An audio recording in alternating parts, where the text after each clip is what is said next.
그리스도인들이 국가에 대하여 어떤 태도를 취할 것인가에 대한 입장을 가리켜서 국가관이라고 합니다.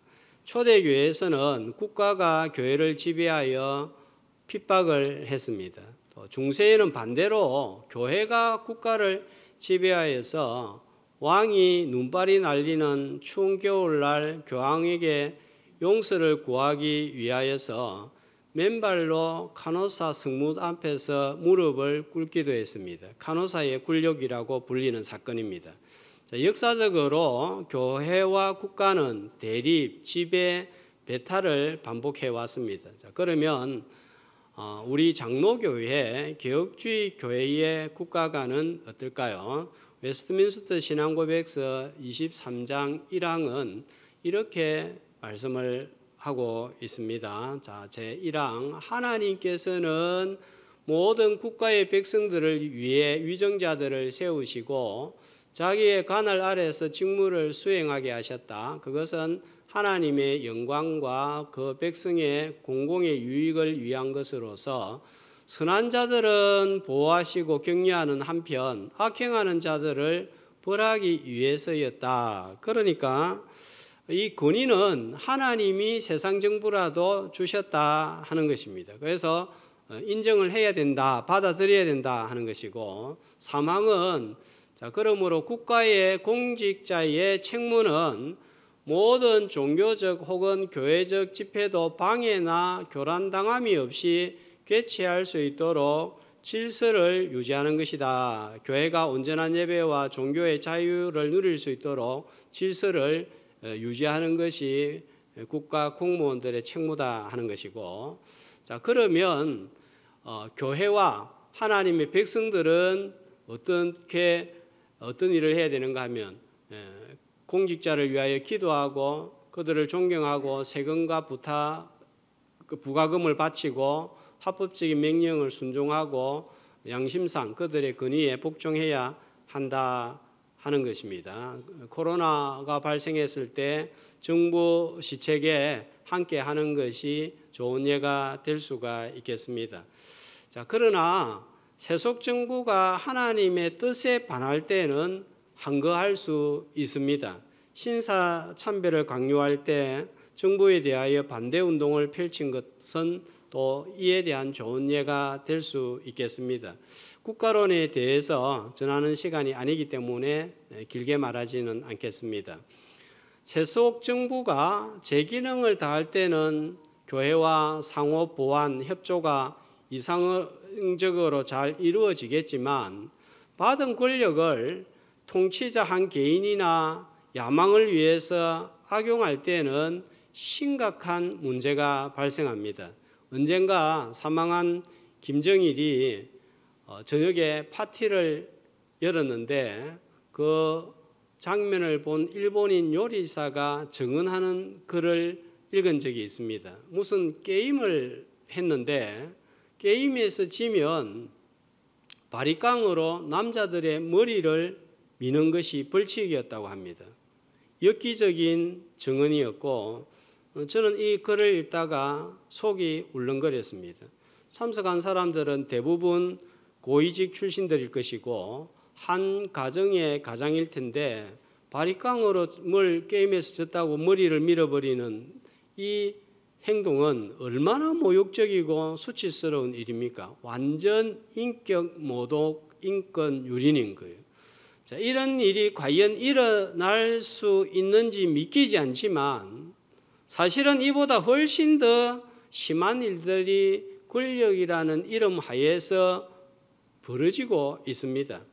고대 사회에서는 이와는 비교되지 않는 더 심각하고 끔찍하고 잔인한 일들이 발생했음을 오늘 읽었던 본문은 알려주고 있습니다. 주어진 권력이 남용될 때 발생하는 악행의 단면을 여지없이 보여주고 있습니다. 우리 역사에서도 군사 독재 정권 하에서 죄 없는 시민이 무장한 군인들에 의해서 학살을 당하고 고문을 당하는 일들이 비일비재하게 일어났습니다. 자, 헤롯이라는 거짓 왕에 의하여 통치되는 세상 나라의 모습을 전반부는 보여주고 있습니다. 자, 마태복음은 5편의 설교 중심으로 구성이 되어 있습니다. 자, 다시 한번 도표를 보겠습니다. 자, 산상수훈, 그 다음에 제자도, 13장은 천국 비유 지난주까지 보았습니다. 그 다음에 18장 교회에 관하여서, 24장, 25장은 종말에 관하여서 예수님이 말씀을 전했습니다. 자, 5편의 설교 중심으로 구성이 되어 있는 것은 바로 마태가 모세 오경을 염두에 두고 새로운 말씀으로 성취로 이어지는 것을 나타내기 위해서 구조를 이렇게 의도적으로 편집을 했습니다.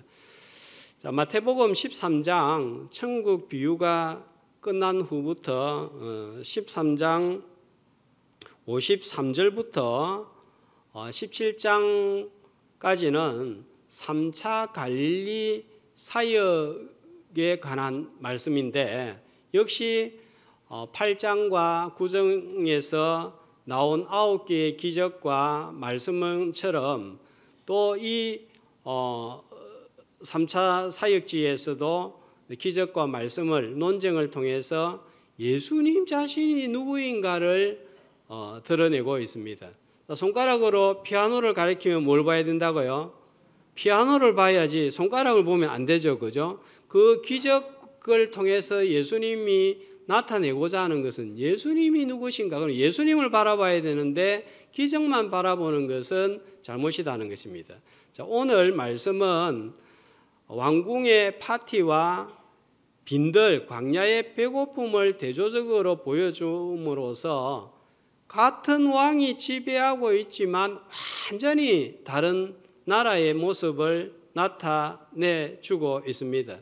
마태는 의도적으로 두 사건을 대비시키기 위해서 시간 순서대로 기록하지 않고 이미 죽은 세례 요한을 언급을 하고 있는 것을 알게 됩니다. 첫 번째 등장하는 왕이 주관하는 왕궁의 나라를 살펴보겠습니다. 자, 1절에 어떤 왕이 등장을 하죠?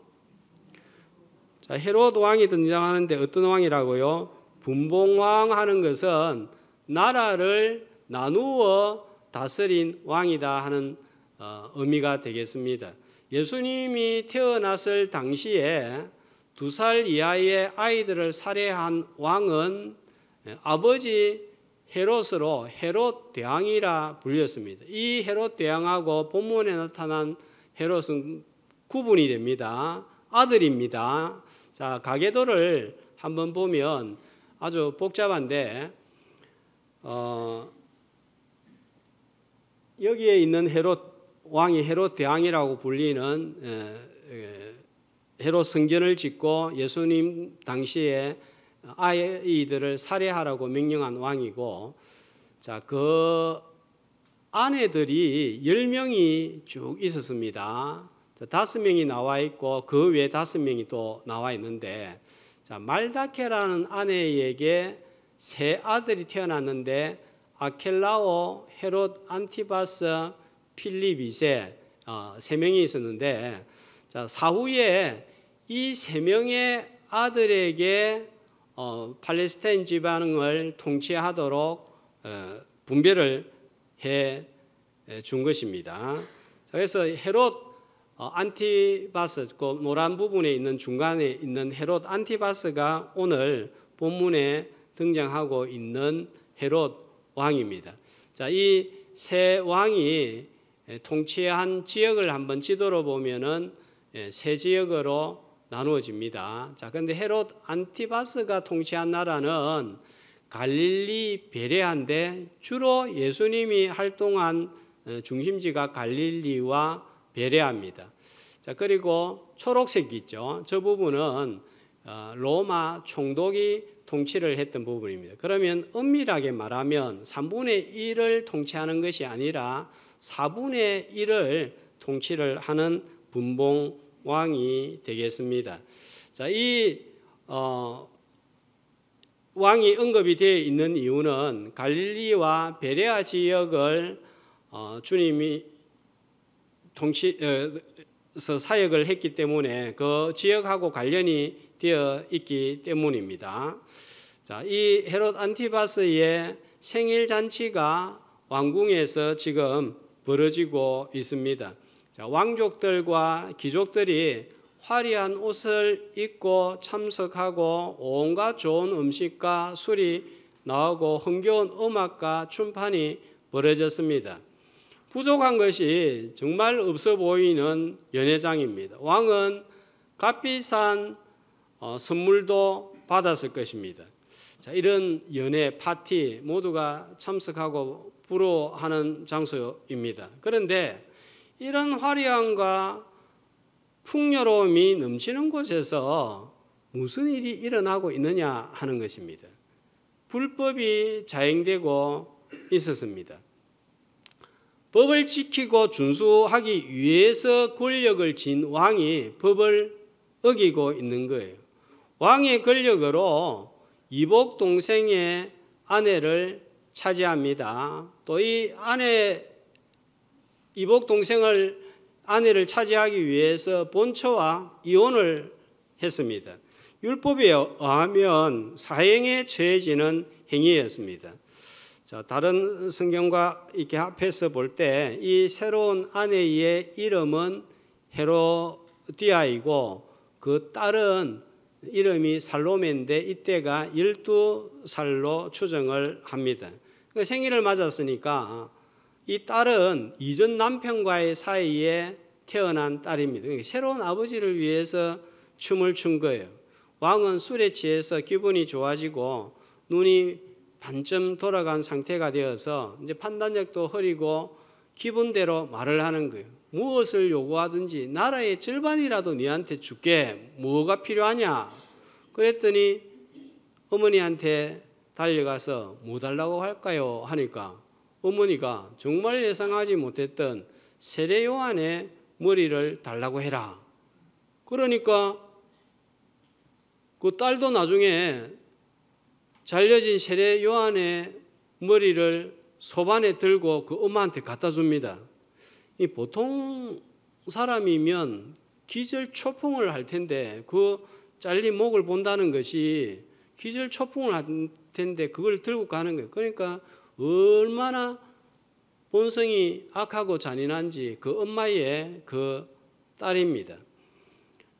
사절에 보면 아무도 왕의 이 불법에 대해서 목이 달아날까 한마디도 못하고 침묵하고 있는데 세례 요한은 가감하게 왕이 부정을 저질렀다, 불법을 행했다 외쳤습니다.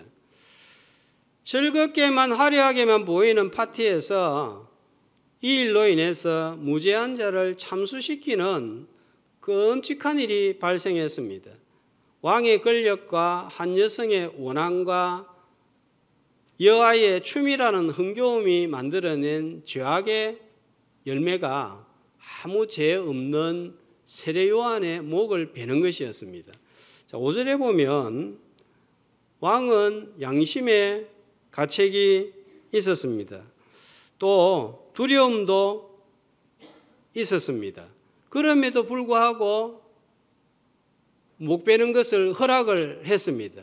명백한 공권력 남용입니다. 자, 9절에 보면은 왕이 근심하나, 자, 왕도 목을 벨 정도의 잘못을 세례 요한이 한 것은 아니다 알고 있는 거예요. 그러니까 목을 벤다는 것은 이게 심한 일이다 하는 것도 본인이 이미 알고 있습니다. 그런데도 이 양심의 소리를 짓누른 것은 자신의 체면이었습니다. 신하들 앞에서, 귀족들이 모인 앞에서, 또 새로운 딸 앞에서 뭐라고 소리를 친 것입니까? 무엇이든지 줄게 큰 소리를 쳤습니다. 그러니까 이제 이 자기 말을 지키지 아니하면 채통이 서지 않는 거예요. 자, 그러면서 나는 한다면 하는 사람이다. 나는 한 번 말하면 지키는 사람이야. 나는 일구이연 하는 사람이 아님을 보여주마 하는 마음으로 목을 베어버린 거예요. 사람은 정의로운 일에는 맹세를 해도 내가 불리할 것 같으면 철회를 쉽게 하지만 불의한 일은 맹세를 했으면 반드시 지키려고 하는 이상하고도 악한 습성이 있습니다. 채통이 한 사람의 목숨보다 중요했습니다. 지난번에 자부심과 자존심에 대해서 말씀을 드렸습니다. 자부심은 뭐라고 했죠? 자기가 자신에 대하여 가치를 매기는 것입니다. 자존심은 다른 사람이 내를 어떻게 생각하는가에 따라서 내 가치를 매기는 것입니다. 자부심이든 자존심이든 너무 지나치면 문제가 되는데 자부심이 지나치게 강하면 교만이 됩니다. 자존심이 너무 강하면 다른 사람의 시선에 따라서 평가에 따라서 내 삶의 가치가 결정이 됩니다. 결국 헤롯 왕은 자신이 왕이지만 진짜 왕은 누굽니까? 자기가 왕이 아니라 다른 사람이에요. 자, 5절에 보면 요한을 죽이려고 했지만 죽이지 못했던 것은 누구 때문입니까? 그들을 두려워해. 그들이 누굽니까? 백성들입니다. 민중입니다. 사람들입니다. 왕인 자신보다 더 높은 왕이 있음을 드러내고 있는 거예요. 자존심은 자신을 아주 강한 것으로 포장하는 연약한 포장지에 불과합니다. 자, 누가복음 23장 9절 십자가를 앞에 두고 헤롯은 처음이자 마지막으로 주님을 대면하면서 여러 가지를 물었는데 예수님은 어떻게 반응을 보였죠? 한마디도 대답하지 않았습니다. 왜 한마디도 대답하지 않았을까요?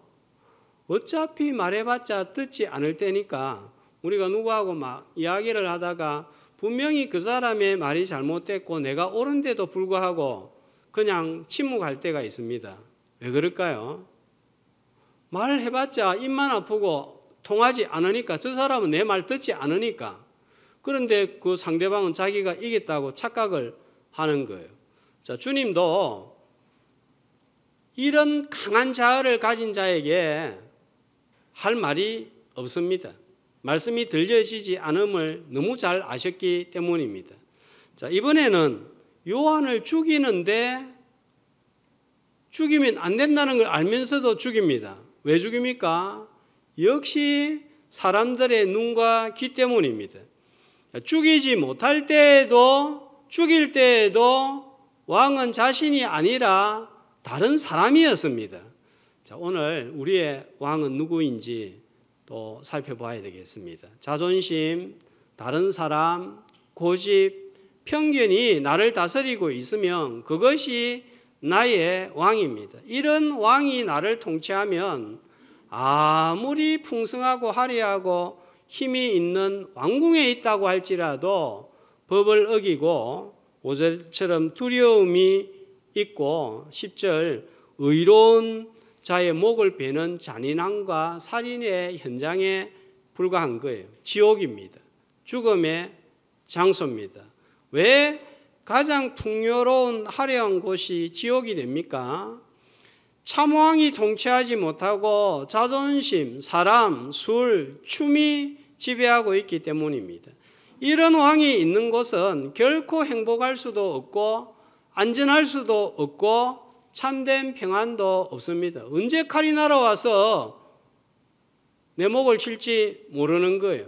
자, 앞에 천국 비유에 의하면 길가, 돌밭 같고 가라지 같고 못된 고기가 모인 소망 없는 세상 나라를 보여주고 있습니다. 이 나라는 열매를 맺지 못하고 불태워지고 버려질 것입니다. 저와 여러분의 왕은 누구입니까? 거짓 왕 헤롯 왕을 몰아내고 참된 왕의 통치를 받음으로 참 평안과 참 안식과 참 기쁨을 누리는 하늘나라의 시민으로 살기를 주님의 이름으로 축복합니다. 자, 그러면 천국은 어떤 곳입니까? 두 번째 나라를 살펴보겠습니다. 자, 13절을 보면 왕궁과 완전히 대조되는 한 장소가 나오는데 어디죠? 빈들입니다. 빈들에는 뭐가 있습니까? 바람하고 풀밖에 없습니다. 구약의 광야를 생각해 본다면 바람과 모래밖에 없습니다. 힘없는 대중들, 흐름한 옷, 부족한 음식만 그곳에 있습니다. 자, 17절에 보면 10,000명이 넘게 모여 있는 그 빈들에 음식은 얼마나 있죠? 떡 5개, 물고기 2마리. 자, 이 양은 한 어린 아이가 한 끼 먹을 수 있는 양입니다. 10,000명이 도무지 먹을 수 없는 양입니다. 왕궁과 비교해 보면 모든 것이 부족하고 초라합니다. 많은 것은 사람밖에 없습니다. 그러나 이곳에는 왕궁에 없는 것들이 넘쳐나고 있습니다. 왕궁에서는 잔인함만 있었습니다. 자, 그런데 14절에 보니까 여기에는 뭐가 있습니까? 불쌍히 여김이 있습니다. 왕궁에는 죽음이 있었습니다. 그런데 여기에는 또 뭐가 있는 거죠? 병자를 고쳐주시니라. 고침이 있는 나라입니다.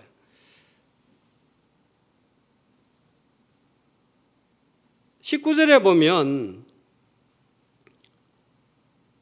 오병이 2어밖에 없지만 여기에 뭐가 있습니까? 떡 5개, 물고기 2마리 밖에 없지만 이것 때문에 자, 어떤 일이 일어나고 있죠?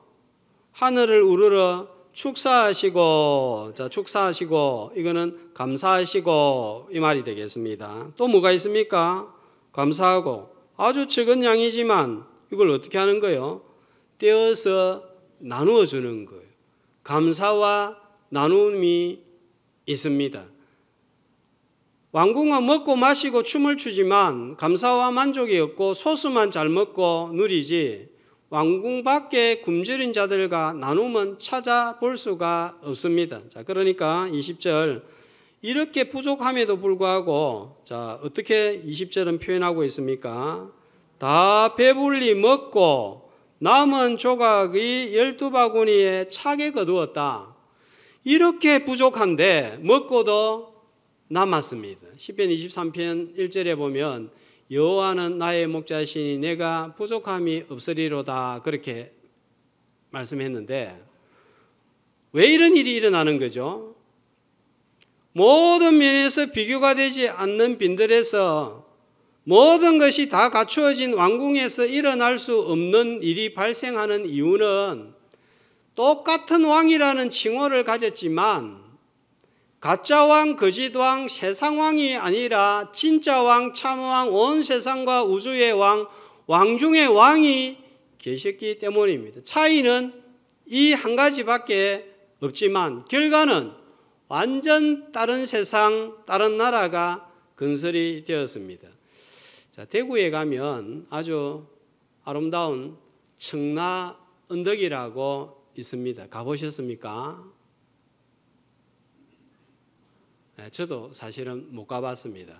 노을이 살짝 지니까 저렇게 예쁜 청라 언덕이 있습니다. 저도 이제 한번 가보려고 하는데 청라는 푸를청 담쟁이 능쿨 할 때 랍니다. 그러니까 푸른 담쟁이 능쿨이 이렇게 쌓여 있는 언덕이라 해서 청라 언덕이라고 부릅니다. 유명한 작곡가 박태준 선생님의 동무생각이 기념비에 세워져 있습니다. 자, 동무생각 가곡 아시죠? 봄의 교향악이 자, 좀 자제합시다. 저희니까 자, 제가 유일하게 다 끝까지 부를 수 있는 가곡인데 이 기념비가 세워져 있고 자, 이곳은 선교사님들이 살았던 주택이 있는 곳입니다. 이곳에 선교사님들의 집을 지은 사연이 아주 은혜롭습니다. 선교사님들이 대구에 와서 선교를 하는데 세 가지 때문에 너무 힘이 들었습니다. 자, 좀 이따가 요거는요. 한 가지는 좀 이따가 보여주세요. 이 사진은 한 가지는 냄새입니다. 네, 요건 또 넣어주시고요. 자, 밥을 해먹고 군불을 떼기 위해서 나무를 태우니까 이 냄새하고 킥킥한 메주 냄새, 이것 때문에 너무너무 힘든 거예요. 그 다음에 두 번째는 연기입니다. 불을 피우면 연기가 나는데 눈이 따가워서 못 견디는 거예요. 또 한 가지는 소리입니다. 자려고 밤에 누우면 개 짖는 소리, 무당 구다는 소리, 빨래방망이 두르는 소리, 잠을 못 자는 거예요. 자, 이걸 가리켜서 3S라고 불렀습니다. 스멜, 스모크, 사운드. 그래서 이 3S 때문에 도무지 살 수가 없었습니다. 그래서 성 밖으로 나가서 살아야겠다고 생각하고 관리들에게 저 성 밖에 있는 땅 저거 팔 수 없느냐고 물었습니다. 관리들은 너무 좋아하면서 속으로 너무 좋아하면서 서양 사람들이 뭘 모르고 이 땅을 산다고 생각했습니다. 당시 대구 성 밖의 땅은 가난한 사람들이 장례를 치를 돈이 없어서 땅이 없이 묻는 곳입니다. 그러니까 그냥 시체를 그냥 파묻어 버리고 끝내는 거예요. 귀신 나오는 땅이라고 사람들이 가기도 싫어하고 밟기도 싫어하는 땅이었습니다. 공동묘지보다 더 천한 땅이었습니다. 이 땅을 산다고 하니까 기다렸다는 듯이 헐값에 팔았습니다. 선교사님들은 할 수 없이 3S 때문에 여기에 집을 짓고 살았습니다. 가만 보니까 터가 넓고 동산처럼 보여서 병원을 세우고 그 병원의 이름을 동산병원이라고 지었는데 이제 보여주시면 되겠습니다. 신서 1889라고 이렇게 나와 있는데 저기가 동산병원이 시작된 곳이다. 이제 이걸 표를 해둔 거예요. 지금의 김행대학교 동산병원이 되겠습니다. 자, 그리고 이 땅에 대구 제일교회가 세워집니다. 그러니까 교회를 통해서 복음이 전해지고 학교를 통해서 가르치고 병원을 통해서 치료의 역사가 일어납니다. 예수님이 가르치고 전파하고 고쳤던 3대 사역이 선교사님을 통해서 이 땅 위에서 일어나니까 죽은 땅이 살아나는 역사가 일어나는 거예요. 생명의 땅이 됩니다. 지금은 대구 중구의 금사랑이 땅이 되었습니다. 아담스 선교사님이 박조순이라는 분을 전도하고 그 아들이 선교사님들이 세운 개성학교에 들어가 공부를 하는데 음악적인 재능이 아주 많았습니다. 후에는 평양의 숭실대학교에서 공부하고 미국 유학까지 갑니다. 그리고 이분이 공부를 하고 와가지고 여러 노래 가곡들을 짓고 찬송가를 작곡하는데 436장 나 이제 주님의 새 생명 얻은 몸, 오른쪽에 보면 작곡가 박태준 이렇게 나와 있습니다. 아까 무슨 노래 지었대요? 동무생각. 오빠 생각도 아시죠? 이분은 생각을 참 많이 한 것 같아요. 오빠 생각도 이분이 지었고 또 가을인가 가곡도 지었고 새나라의 어린이 동료도 이분이 지었고 이분의 제자가 현재명 선생님입니다. 이 청라언덕은 3.1운동 때 만세소리를 불러서 나라를 살린 곳이기도 합니다.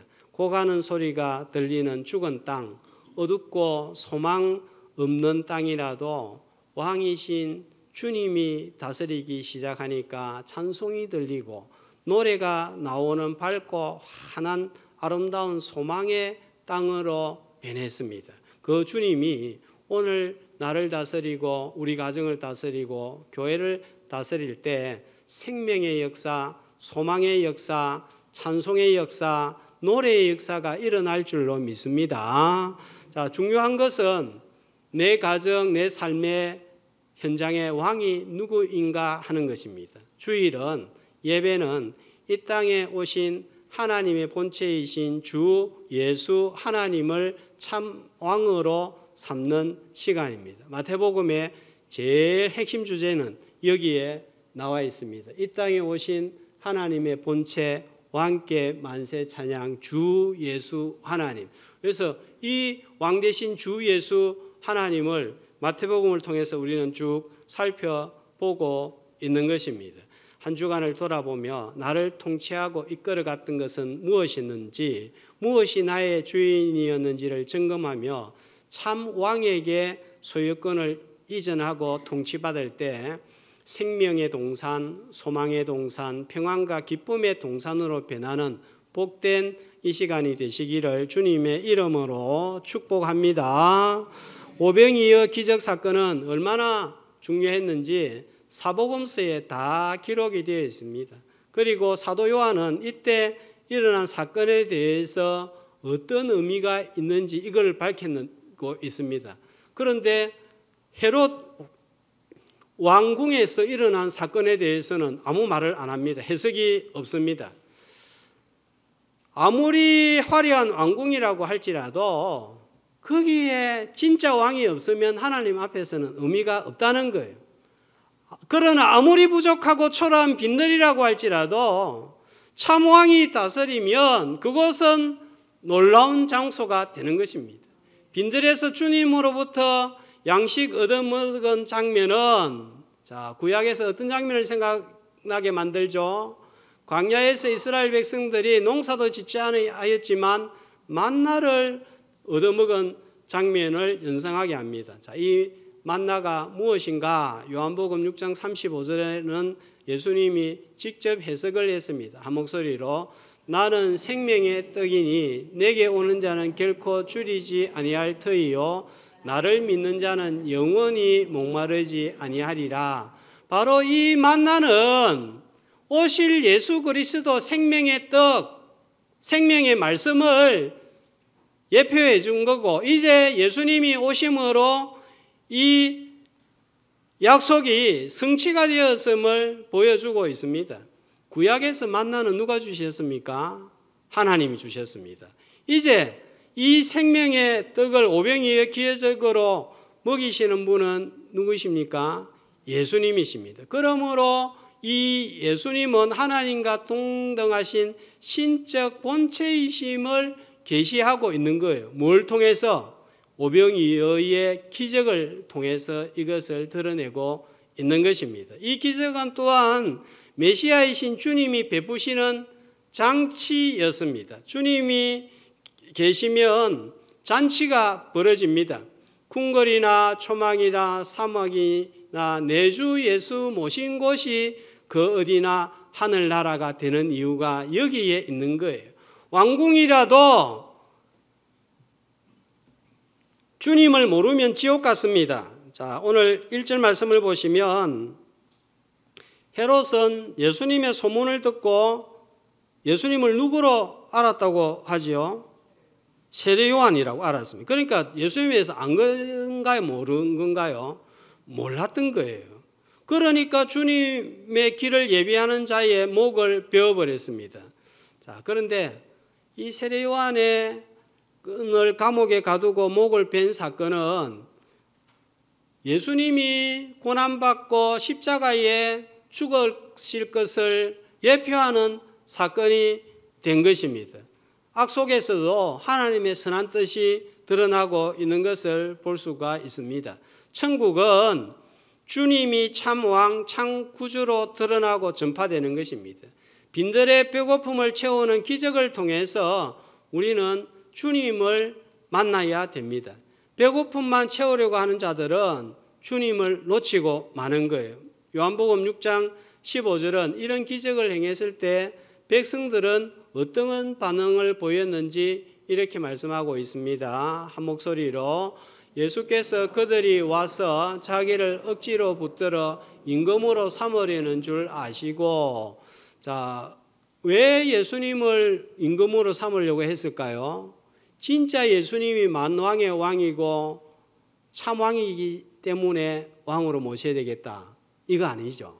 왜요? 너희가 나를 따르는 것은 먹고 배부른 까닭이다.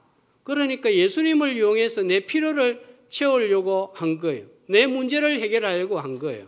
자, 처음에는 우리가 내 필요 때문에, 내 문제 때문에 주님께 나옵니다. 우리는 이기적인 존재이기 때문에 내 필요를 가지고 나옵니다.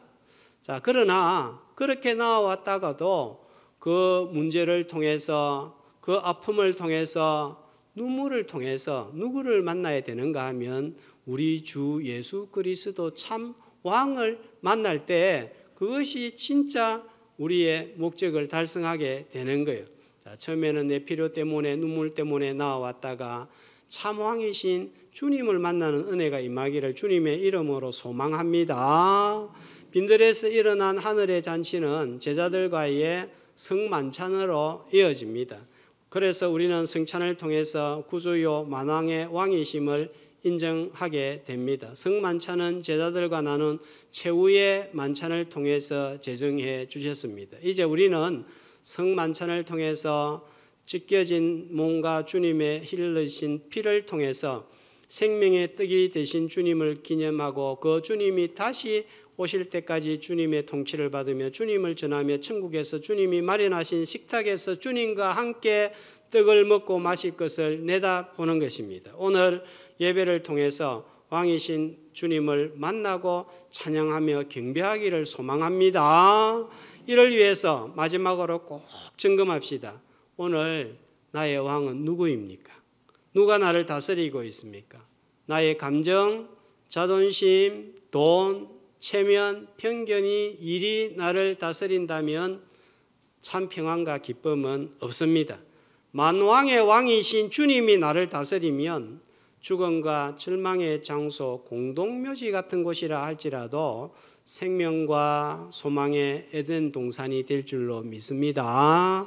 주님을 왕으로 모시고 통치받을 때 천국을 내 삶의 현장에서 날마다 경험하는 저와 여러분 되시기를 주님의 이름으로 축복합니다.